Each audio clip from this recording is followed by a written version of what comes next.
Бәріне сәлем, есімім Айнұр Аңламасова. Бұл менің каналымдағы алғашқы подкаст. Подкастымыздың қонағы 17 жасар қаламгер, ақын, жүрегіммен жеткізе алсам атты кітаптың «Ұмтылудан ұтылма» атты журналдың авторы Ұлболсын Намазбай. Ұлболсын, енді өзіңді толығырақ таныстырып өтсең, қай жақтың тумасысың? Жалпы өлең шығара бастағаннан қанша уақыт болды? Қай кезден бастап өлең шығара бастадың? Мен Шымкент қаласы, Қазығұрт ауданы, Тұрбат елді мекеніне қарасты Еңбек ауылының тумасымын. Яғни айтады ғой, Шимай Шымыр ақындардың көбісі осы оңтүстіктен шығады деп. Менің де ауылымда ақындар жоқ, ешқандай да. Бірақ ауылдас, ауыл аралас, қой аралас деген, енді бізге ауылдас жатқан жерлерде атақты Бақтан Алдияров деген ақын ағамыз шыққан. Мүмкін сол кісіден дарыды ма, бірақ қайдам. Бірақ біздің ауылда ақындықпен айналысатын, ақындыққа жаны сүйетін, жыр сүйер, кітап құмар адамдар бар деп айта алмаймын. Жалпы ақындық менің бойымда ғана болған сияқты, ауыл бойынша, біздің туып өскен жеріміз бойынша. Бірақ біз ауылда ұзақ тұрған жоқпыз. 3 жасымда, ол кезде мен өзім ес білмейтін кезім, қалаға көшіп кеткенбіз. Енді әкем үйінің кенжесі болғандықтан, енді ол жас адам ғой, әлі қалаға тез бейімделіп кетеді деп бізді қалаға бөлек шығарған. Содан кейін біз қалада тұрдық. Сол 3 жасымнан бастап осы қалада жүрген кезде оқыдым, қалада білім алдым. Қазір Шымкенттің қаласында тұрам. Сол кезде ең алғаш мектеп табалдырығын аттаған кезде 1-ші сыныпты өткіздім. 2-ші сыныпқа келген кезде сол 9 жас шамасында ең алғаш өлеңдерімді жаза бастадым. Ол кезде бізде бастаушыдан беретін ұстазымыз болған. Сол апай бізге андай бір өзі сабақты ерекше креативті тілде өтетін еді. Мысалы, біреудің мәнерлеп оқу қабілеті болса, соны ашатын еді. Ақындыққа қабілеті бар болса, оны ашатын еді. Мысалы, қарап отырсаң, екінші сынып оқушында қандай ақындық қабілет мысалы да. Бірақ соны байқайтын еді, ерекше. Мүмкін шығарма жазғанда өлең шығарып қосып жіберемін, әйтеуір сондай болған шығар. Басында өзімнің бойымда ақындық қабілет бар екенін байқамадым, бірақ көп кітапханаға баратын. Кішкентай ақпын әйтпесе сол 9 жасымда. Сөйтіп кітапханаларды сығалап, сөйтіп жүрдім. Соған барып, кітап оқып, сол сөздік қорымның мол болғанынан ба, мүмкін кішкентай кезімде соншалықты сөздік қор болғаннан ба, терең ойлай білгенімден бе, әйтеуір басқалардан ерекше ойлайтын. Мысалы, басқалардың ойлары доп ойнау, басқа бір нәрсе, тағы әйтеуір кеттік резина ойнайық деп сөйтіп жатса, мен қызықпайтынмын да ойнауға. Далаға көп шықпайтынмын, қызықпаймын, үлкен әпшем бар әйтпесе менен де. Бірақ ол ойнап сөйтіп жүретін. Мен ойнауға қатты былай құштар емес едім. Тек андай бір нәрсе жазып, шұқыланып, болмаса үйді жинап, үйдің комнаталарын өзгертіп, басқаша қылып солай ойлайтын едім де. Сонымен ең алғаш өлеңімді сол 2-ші сыныпта 9 жасымда жазғанмын. Ол өзімнің кітабымда да бар. 9 жас Әкім Ысқақ деген ақын жазған.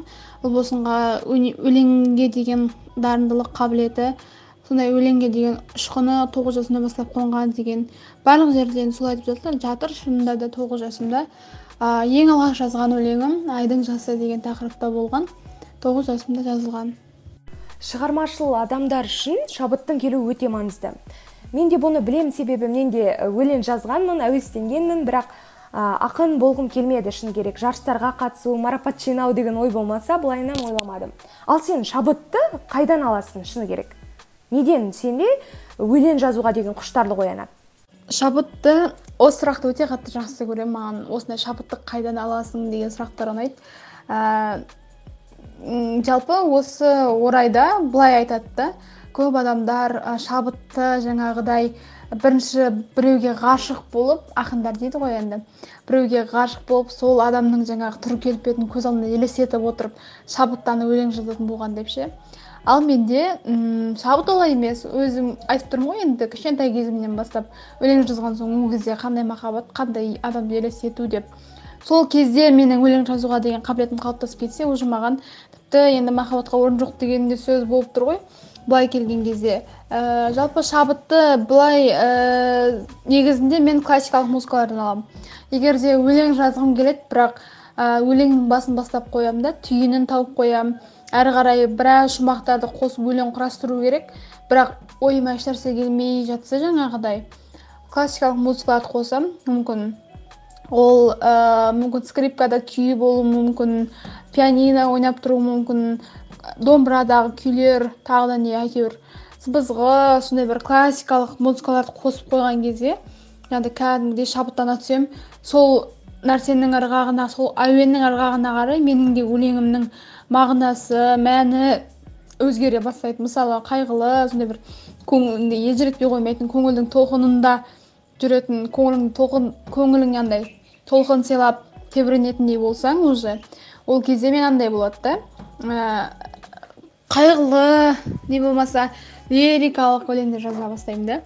Ал егер маған былай қазақтың домбырасымен адайды былай ойнап тұрса, уже мен ол кезде патриоттық тақырыпта өлеңдер жаза бастаймын. Негізінде көбіне шабытты классикалық әуендерді аламын.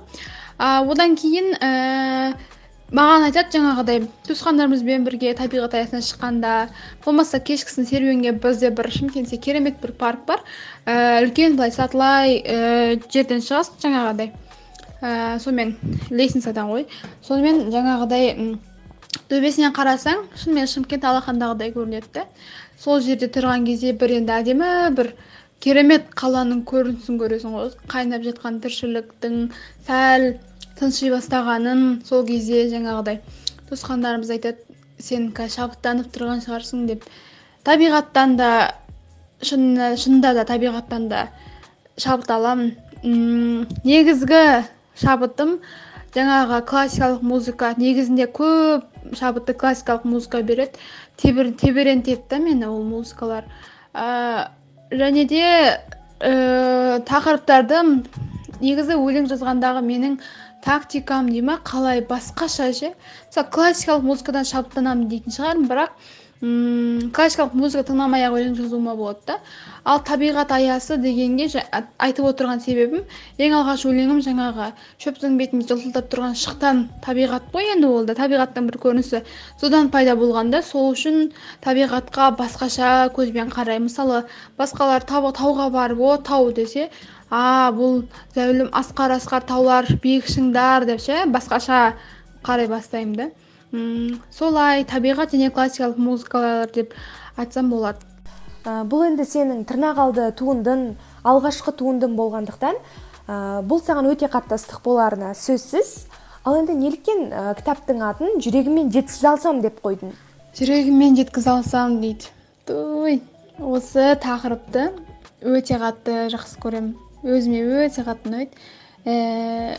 Осы жыр жинағым жарыққа шыққаннан бұрын мен кішкентай кезімде өлең жаздым деп айттым ғой. Сол кезде мен кішкентай кезімде өзімнің сіңілімдей қазір қатарлы кезім ғой, сол 4-ші сынып оқып жүрген кезде мен егер де ол кезде мен үлкен болсам деп ойлайтынмын да. Үлкен болсам, енді сол шамада 25-30 жаста ғой.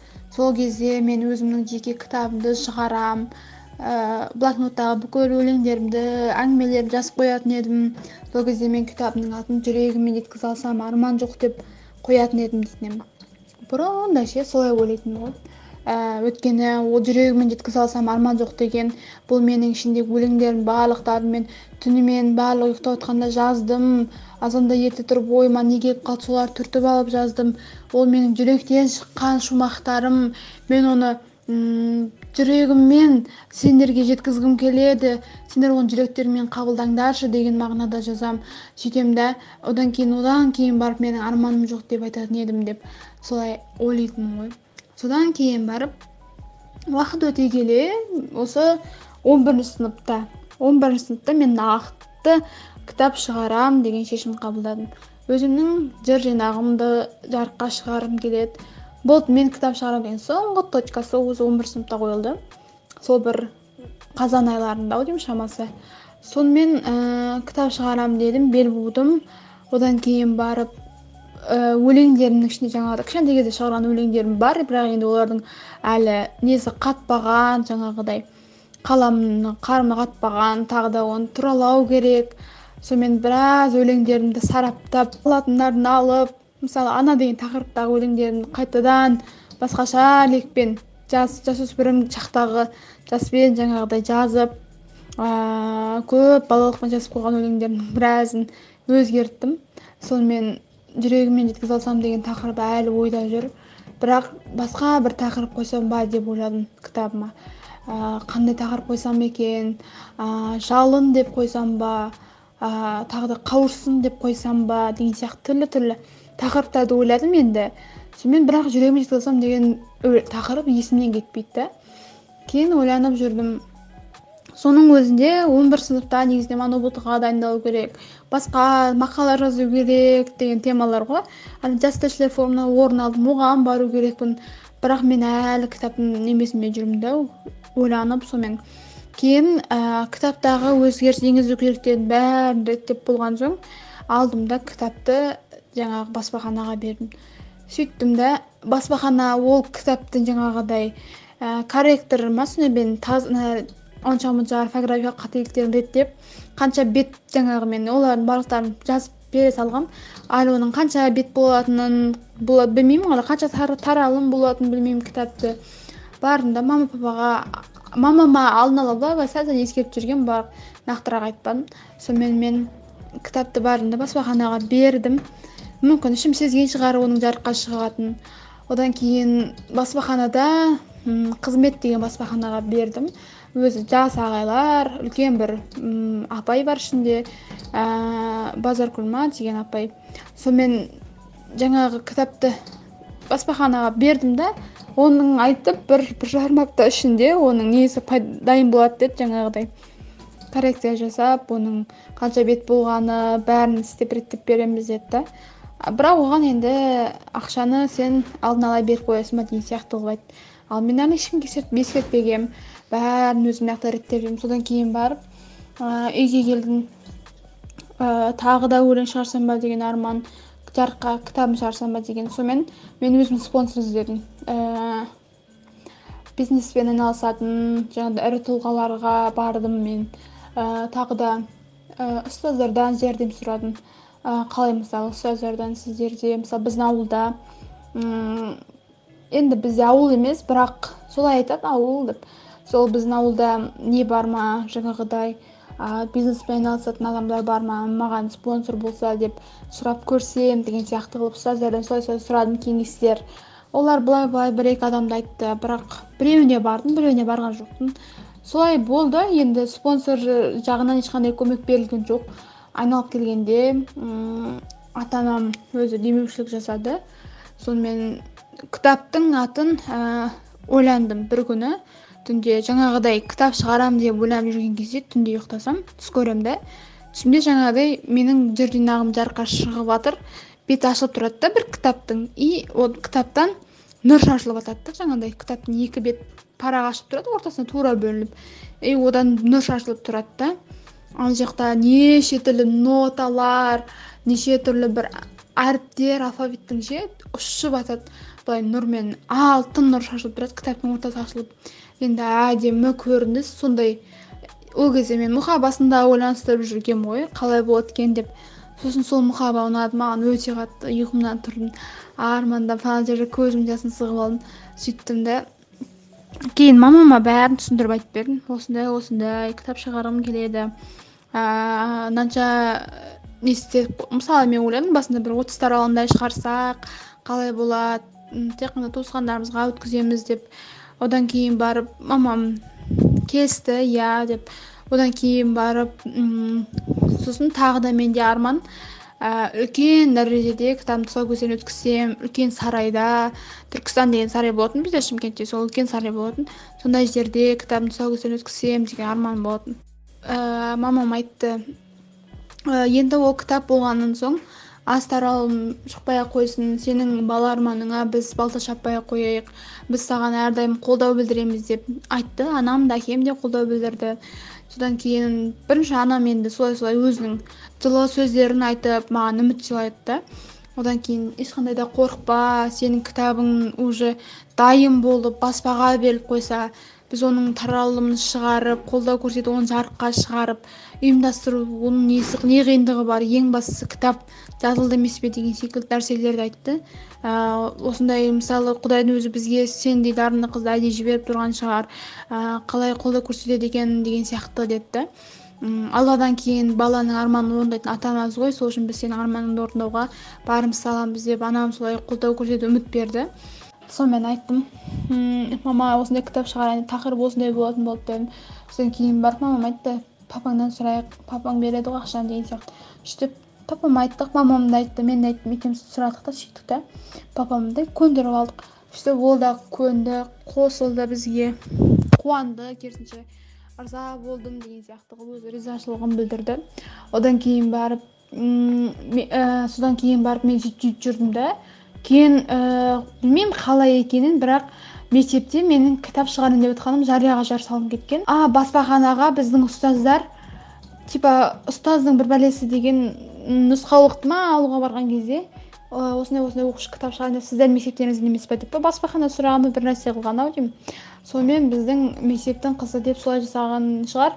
Сонымен мектепте менің кітап шығарайын деп жатыр деген жаңалық тараған. Сонымен бір күні мен директор өз кабинетіне шақырды. Айтты, осындай кітап шығарайын деп жатырсың ба деп. Содан кейін иә деп айттым, неге бізге айтпайсың, бізде саған қолдау білдіретін едік қой деген сияқты өз немелерін айтты. Енді өзіңнің авторлық ұмтылудан ұтылма атты журналың жайлы айта кетсең. Осы ұмтылудан ұтылма деген жеке журнал жайлы сұрақ қойылған екен. Бұл жерде былай жауап бергім келеді. Жұржинаққа қарағанда журналды жарыққа шығару аса бір қиынға соққан жоқ. Неге өткені білмеймін, мүмкін парақтар көлемі жағынан ауқымды болмағандықтан қиынға соққан жоқ па, әлде мүмкін ішінде дайын осы уақытқа дейін журналистикаға қызығып, сұхбат алып, не болмаса мақала жазып жүрген өзекті тақырыптарды журналға енгізгендіктен аса бір қиындық соққан жоқ па, әйтеуір журналды шығару ойландыратын дүние болды. Енді ойланып, ойда жүріп, солайынан іске асты десе де, журналды жарыққа шығару қиынға соққан жоқ. Қабілет қарымға қарай ғой, үлкен нәрсені армандасаң, оған қол жеткіздің деген сияқты журнал шығаруды армандадым, оған қол жеткіздім деп айтқым келеді. Жай ғана маған бір апта көлемінде уақыт кетті, ал оның шамада 2-3 күндейін дизайнға арнадым, қандай түс болады деген сияқты. Айналып келгенде розовый мен қызылға тоқталатын болдым. Соңғы сәттерде өзім солай байқап жүрмін. Енді қазіргі жасөспірімдік түс шығар таңдап жүрген. Кейіннен талғамым өзгереді деп ойлаймын. Десе де, бір аптаның ішінде дизайн да жасалды, ішіндегі материалдар да дайындалды. Актуальды тақырыптардан, жалқаулықтан құтылудың 4 жолы, мотивациялық кітаптар сынды тақырыптар бар. Өз саласының майталмандарынан алған сұхбаттарым, мектеп ішіндегі болып жатқан жаңалықтар жайында қызықты дүниелерге жазылған, ішінде бір керемет оқиғалар да бар. Жалпы солай, журнал аса бір кітапты шығарғандай қиналған жоқпын. Ол кезде кітап шығарған баспама барып қайта шығара салдым. Ол кезде маған арнайы жеңілдіктер де қарастырылды, мүмкін тұрақты сол және пайдаланушы тұтынушысы дейді ғой. Сондай болғандықтан да шығар, бірақ журналды шығару аса бір қиын болған жоқ. Білуімше, екінші кітабыңды жарыққа шығару ойымда бар секілді. Бұл жыр жинақ болады ма, әлде басқа жоспарларың бар ма? Иә, осы Құдай қаласа Әл-Фараби атындағы Қазақ ұлттық университетінің журналистика факультетінен әйтеуір бір бұрышын алмағанда бір грант бұйырса, жақында жыр жинағымды сонда кітапханасында тұсауын кесемін, солай өткіземін деген ойымда бар. Енді ол қандай кітапша болатынын әлде де құпия ұстай тұрайын десе де, жазбаша жазып келе жатырмын, жыр жинақты да жазып келе жатырмын. Екеуін топтастырып бір жерге тоқталу керекпін, бірақ бұл жолы бір сарында болады. Не проза, не поэма болады. Екеуін біреуіне бет бұрамыз. Қалай да болса да, негізінде өзім поэма жанры бойынша жазғым келіп жүрген, жоқ, проза бойынша. Бір әдемі бір оқиға желісін баяндайтын қысқа бір қызықты оқиғалармен топтастырып жазсам деп ойлаймын. Бірақ тікелей осы журналистикаға қатысы бар. Сол журналистикаға қалай түскен сияқты бір айналдырып алып келіп топшалағанда сол оқиға желісін журналистикамен байланыстырып солай бір жазғым келеді. Ол типа 90 жылдық тарихы бар қара шаңырақтың бір символына айналатын кітап болуы да мүмкін деген сияқты ғой. Әлде де ойлану үстіндемін, бірақ осы уақытқа дейін 24 беттей материал дайындап қойдым. Оны әлі нақтылап бекіткен жоқпын. Әлі де жазылу үстінде, ол әлі 50 бетке барғанда тоқтай ма, 70 бетке барғанда тоқтай ма, әлі ол белгісіз. Қолыма алам деп ойлаймын. Проза жанрында болады деп үміттенеміз. Құдай қаласа күтіңіздер. Жақында жақсы жаңалықтар әрине бар. Сұхбат үшін алғысым шексіз, шығармашылық табыс тілеймін.